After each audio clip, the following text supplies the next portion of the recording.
Ayan mga katropa, na-inspired lang ako dito sa ligo na Titanic.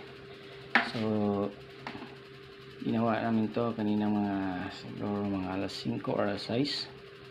So natapos ko siya ng ang oras ngayon ay saktong 2 AM.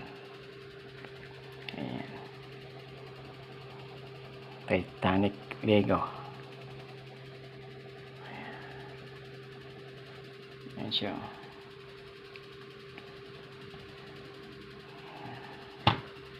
Naka-drawing ka na kasi ako nito mga katropa. Naka-drawing ko na itong Titanic nung unang palabas ito.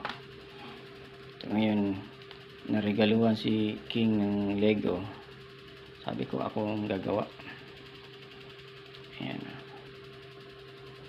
challenge din ito mga tropa. Thanks for watching. God bless everyone. Yan, happy Saturday everyone.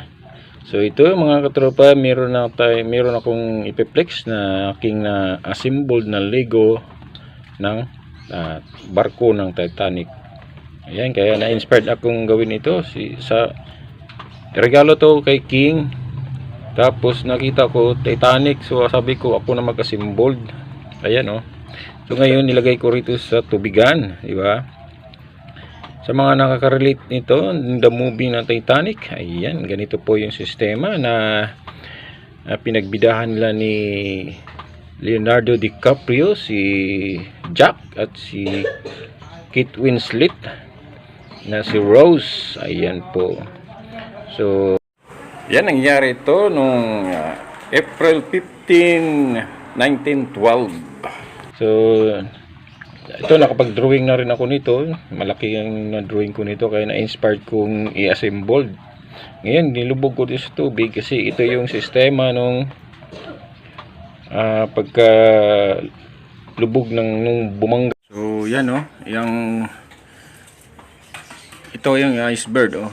Yung ilalim po kasi yan, malaki yung nasa ilalim niyan, kaya yung gilid ng barko nabutas, kaya unti-unting lumubog siya.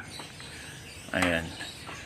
So nung ganyan na yung tubig, mga ilang minuto nahahati na yung barko, no?